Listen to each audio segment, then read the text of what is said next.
these censoring platforms, my biggest challenge with them is in the fact that they are deliberately writing off the human race's ability to make their own decisions in a sober space. They think we're all like a whole bunch of children that have to be reminded to eat. They think we're just a bunch of kids that have to be reminded, because there's so much activity outside. We are like children that have got to be reminded to put clothes on our bodies before going outside. They literally are writing us off as people that can't be rational enough to be in society. Are you serious?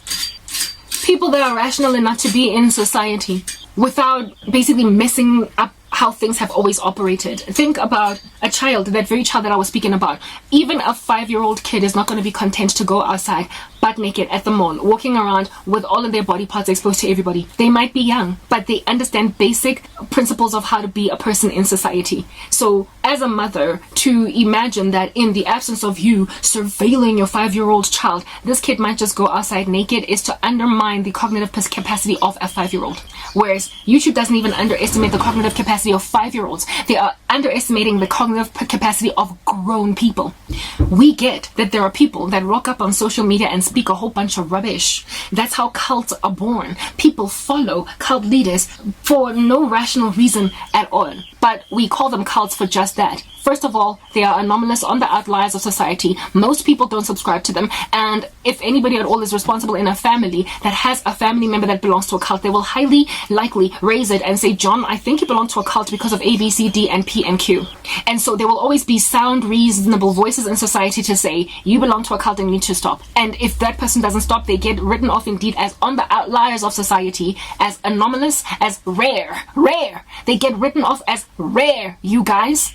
Meaning they're not a threat. So for these information giants, these tech giants, to imagine that we cannot be sober enough to gauge when bad information is being thrown down our chests, for them to think that we can make a sober, we can't fashion sound arguments for ourselves and reach sound conclusions based on gathering data, for them to think we can't assimilate or disseminate or divide or part or process information in these brains of ours that computers are built after, frankly. For them to think that we cannot come to sound convictions about the veracity of something or the falsehood of something just on our own. It's for them to underestimate the intelligence of the human race.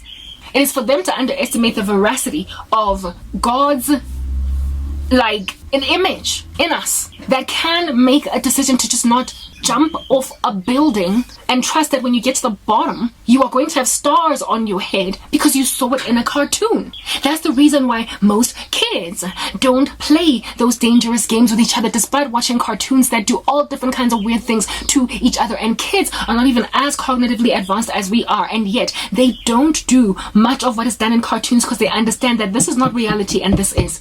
If kids can divide between cartoons and reality enough not to do what Bugs Bunny is doing, then no one understands that the human race of grown-ups, more so, is going to be able to decide not to follow some person that is obviously violently inaccurate on the internet concerning what he's trying to lead people into doing.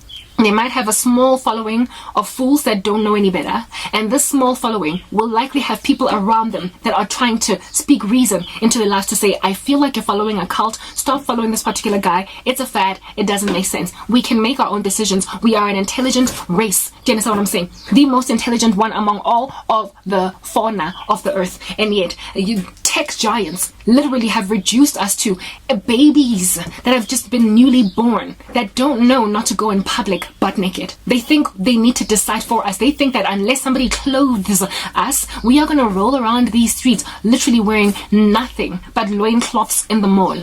They seriously believe that we cannot be big enough to understand from as early as 4 or 5 a kid knows not to go out naked, or maybe even 3.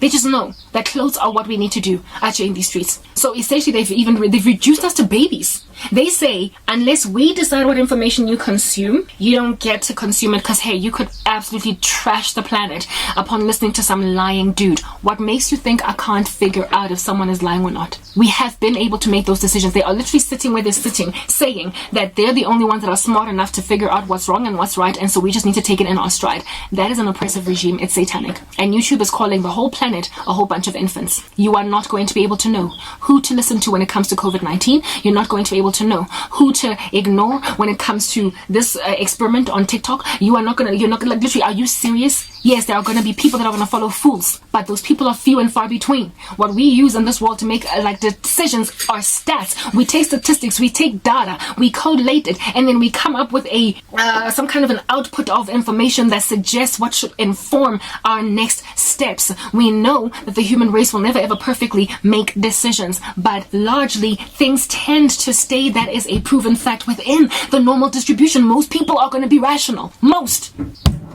And so for them to, based on the fact that information is this dangerous thing that can cause the world to flip on its head, and so we must smother it, you're smothering people's talents. And God has a thing about talents. If you don't use them, He binds you hand and foot and throws you into the outer darkness. And in that place, there is weeping and gnashing of teeth for all of eternity, because how dare you bury your talent in the ground? So what then for the man who is pompous and arrogant enough to be the one that makes a person not use their talent? What becomes of that man? They become Babylon. So YouTube is about to become Babylon. This thing that used to be that now isn't anymore. And I'm not just talking about YouTube here, I'm also talking about TikTok. It's a whole prophecy.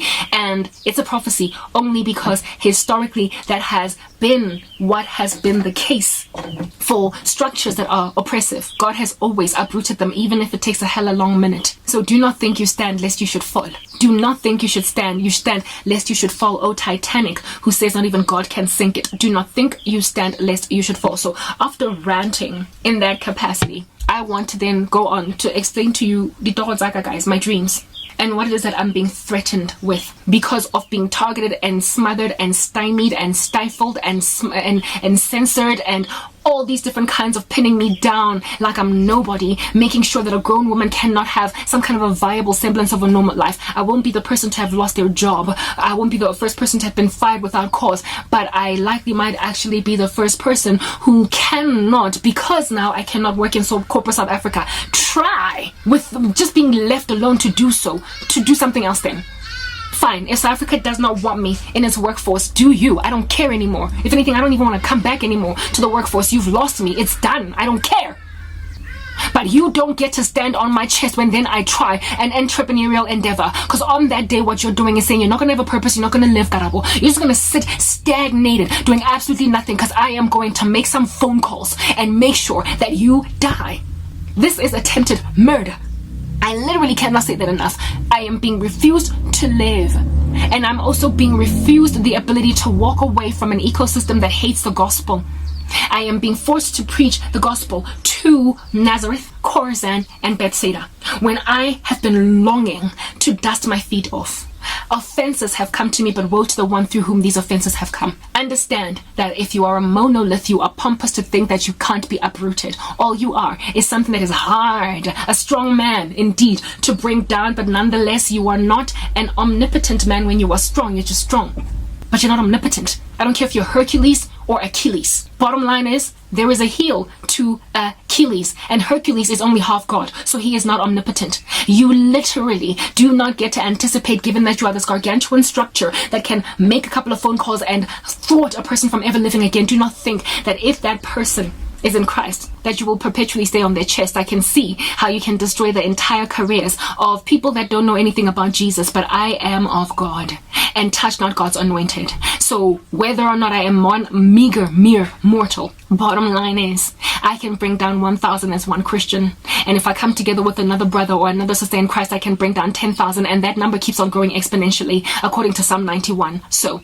since there aren't just one or two Christians on the earth, but millions, know and understand that our prayers and our frustrations over what it is that is being done to us on social media, know and understand that that is going to cause a mighty and a holy God to uproot, if at all, that's what needs to happen, an entire social media platform like YouTube. He will bring it down, and he will raise from the ground an alternative. Since YouTube, you refused to continue to let my gospel servants preach, so what I'm going to do is take you out the way and bring some other like massive company to replace you that's going to let people speak. You started out alright, and now you're sinning, you're going awry. In the absence of repenting, getting off my daughter's chest, getting off my sons and daughters' chest, getting off the chest of other human beings that are speaking things that are lovely, commendable, excellent, things that are worthy of praise, according to Philippians 4 verse 8. If you are going to keep on bringing down content that is worth the while to hear at the expense, in favor of worthless content, I'm going to take you away. I'm going to remove you. Faith comes by hearing, and hearing by the word of God. So if people can't hear the truth, what in the world am I doing as God? Leaving you as the most prolific video streaming platform on the earth. I'm going to uproot you. Is that basic? Next part.